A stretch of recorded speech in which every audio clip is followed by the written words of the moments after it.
ఒక election commission పొజిషన్‌లో ఉన్న వ్యక్తి ప్రైవసీ పోతది ఆడవాళ్ళది అని మాట్లాడారు. దానిపైన మీరేమంటారు?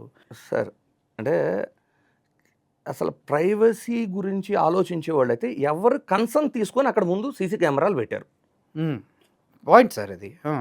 నువ్వు వాళ్ళని కన్సర్న్ తీసుకొని మహిళా ఓటర్ల కన్సర్న్ తీసుకొని మీరు పెట్టారా? లేదు. అసలు ఫస్ట్ అక్కడ వాళ్ళ యొక్క అంటే ఏ కైండ్ ఆఫ్ ప్రైవసీ పోయిద్ది అనేది అర్థం కాలేదు అసలు నాకు.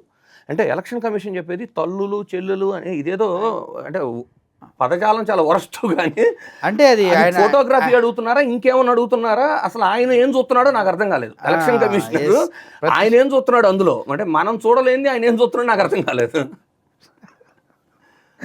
బేసికల్గా ఇటువంటి స్టేట్మెంట్స్ ఎక్కడ ఉంటాయంటే సార్, ఎక్కడో సీక్రెట్ వీడియోస్ లీక్ అయినప్పుడు పోలీసులు చేస్తారు ఇటువంటి స్టేట్మెంట్స్. అవి మేము చూపించలేము, ముసుగులేసి తీసుకొస్తామని. అలాగే ఉంది స్టేట్మెంట్ సార్. బేసికల్లీ ఒకవేళ కాన్ఫిడెన్షియాలిటీ మిస్ అయ్యిద్ది, డేటా మీకు ఇవ్వలేము, లేదు వీడియోగ్రఫీ మీకు ఇవ్వలేము, యాక్సెప్టెడ్. ఏం చేయొచ్చు నువ్వు? నేను న్యాయస్థానానికి ఇస్తాను, అందులో ఒక కమిటీ వేసి జడ్జిల్ని రివ్యూ చేయమనండి. జడ్జెస్ కూడా చూస్తారు సార్. జడ్జెస్ కూడా మా అమ్మాయిని చూస్తారు, మా అమ్మాయిని చూస్తారు, మేము ఒప్పుకోవాలి. అంటే నేను అనేది ఏంటంటే ఒకవేళ డేటా ఉంది సార్, మీరు వీడియోగ్రఫీ వదిలేండి, డేటా ఉంది, ఆ డేటా కూడా మీకు ఇవ్వను, కోర్టులో ఇస్తాను చెప్పండి. అది వాళ్ళకి జడ్జిల మీద కూడా డౌటే సార్. వాళ్ళ చెల్లెల్ని అక్కలను చూసేస్తారని. నార్త్ మొత్తం ఆడవాళ్ళు ఎంత రేంజ్లో దీనిపైన వీడియోస్ చేస్తున్నారంటే, ట్రోల్ చేస్తున్నారంటే, మోడీని తిట్టని వాళ్ళు, ఎలక్షన్ కమిషన్ తిట్టిన వాళ్ళు లేరు. చూస్తే వాళ్ళే చచ్చిపోతారు స్పాట్లో.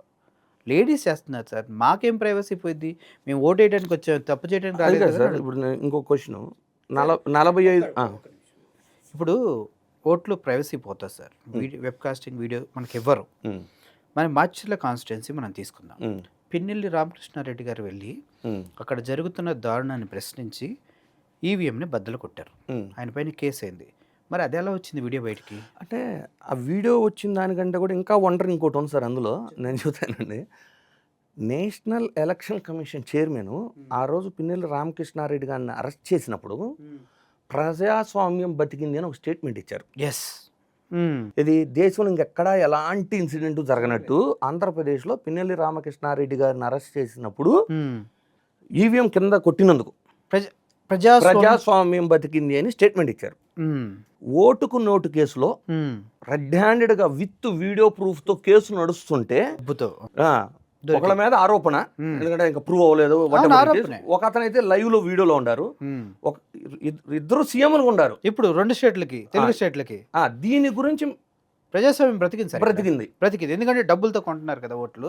అసలు ఒక నేషనల్ ఎలక్షన్ కమిషనరు ఇంత చిన్నదానికి స్టేట్మెంట్ ఇచ్చిన వ్యక్తి, మరి ఓటుకు నోటు కేసు అట్లీస్ట్ స్టే ఉండాలి కదా, వీళ్ళు పోటీ చేయకూడదు కొన్ని రోజులను ఉండాలి కదా.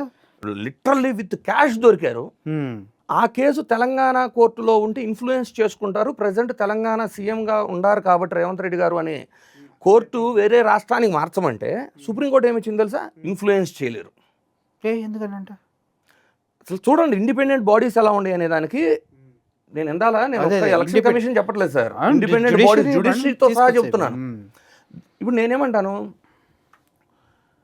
ఇప్పుడు లిక్కర్ స్కామ్ గురించి ఒక చిన్న ఎగ్జాంపుల్ చెప్తాను. 3,300 కోట్ల లిక్కర్ స్కామ్ బాగా ఇప్పుడు రోజు 2019 నుంచి 24 మధ్యలో దీనికి డబుల్ అమౌంట్ కోర్టులో కేసు ఉంది. కానీ అప్పుడు వాళ్ళు ఇప్పుడు అధికారంలో ఉన్నారు కాబట్టి 5 ఏళ్ళు వాళ్ళ గురించి కానీ కోర్టులు కూడా పట్టించుకో. ఎంత దారుణంగా ఉంది సార్ జ్యుడిషియరీ. ఒకవేళ రేపు వీళ్ళు వచ్చారనుకోండి, మళ్ళీ వాళ్ళని పట్టించుకోరు మళ్ళీ ఇప్పుడు అంటే జ్యుడిషియరీ సిస్టమ్ ఇండిపెండెంట్ బాడీగా తన పని తను చేస్తుందా? లేదు, 100% లేదు. స్కిల్ స్కామ్ తీసుకుందాం సార్ ఒక ఎగ్జాంపుల్. డెఫినెట్గా ఒకవేళ అక్రమ కేసు సార్, ఏది చంద్రబాబు గారి మీద బనాయించింది అక్రమ కేసు, ఆయన అధికారంలో వచ్చారు, ఇమీడియట్గా state government withdrawn the case everything, ED మాత్రం తీసుకోలేదు.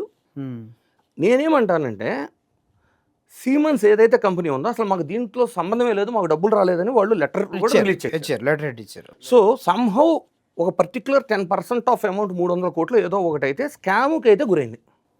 డెఫినెట్గా 373 కోట్లు వాట్ ఎవర్, అది సంథింగ్ అది స్కామ్కి అయితే గురైంది. ఇది ఎవరి డబ్బు? ఎవరిది కాదు. మీ గవర్నమెంట్, మా గవర్నమెంట్, మీది కాదు. ప్రజల డబ్బు. ప్రజల డబ్బు అది. ప్రజల డబ్బు 370 కోట్లు, 300 కోట్లు అది మిస్యూజ్ అయినప్పుడు, ఎవరో దొంగిలించినప్పుడు మీ గవర్నమెంట్ వచ్చిన తర్వాత దాని మీద విచారణ జరిపి వాళ్ళని పట్టుకొని శిక్షించాల్సిన బాధ్యత ఇప్పుడున్న గవర్నమెంట్కి ఉందా లేదా? ఉంది సార్.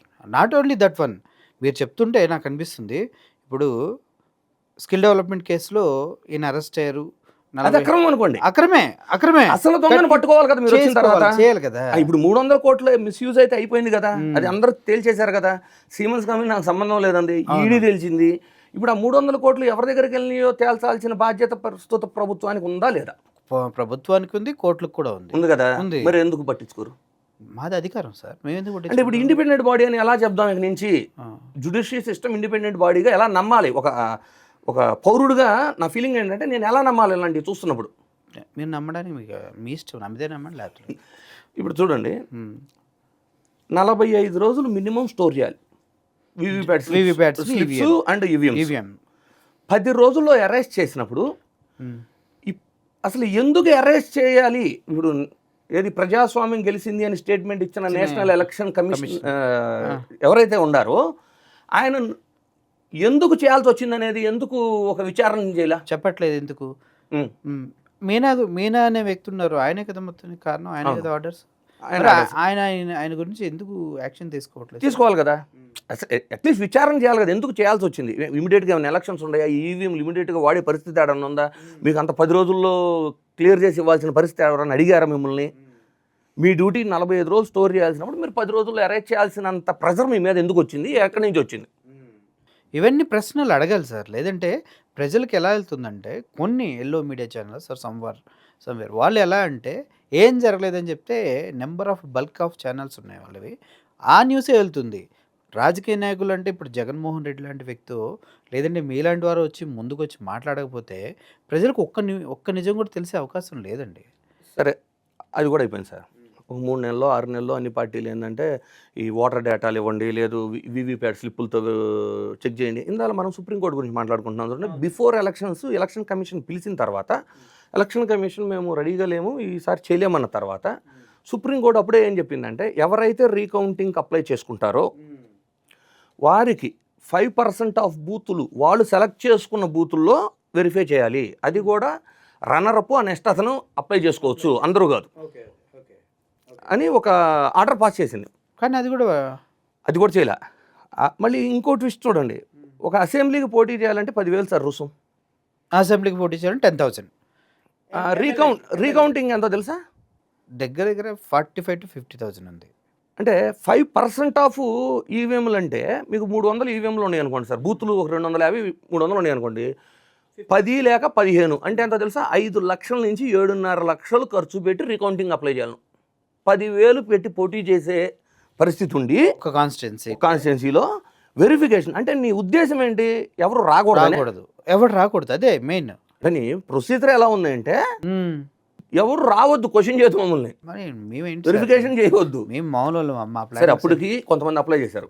బాలినేని గారు అప్లై చేశారు, వెల్లాని చంద్రశేఖర్ గారు అప్లై చేశారు, గజపతి నగరం ఎక్స్ఎమ్మెల్యే బొత్స వాళ్ళ బ్రదర్ వాళ్ళు అప్లై చేశారు 3 చోట్ల. కానీ కాలేదు. అవి ధ్వంసం చేసేసి కొత్త ఈవీఎంలు తెచ్చి డెమో చూపిస్తారు. మాక్ పోలింగ్ చేస్తారంట.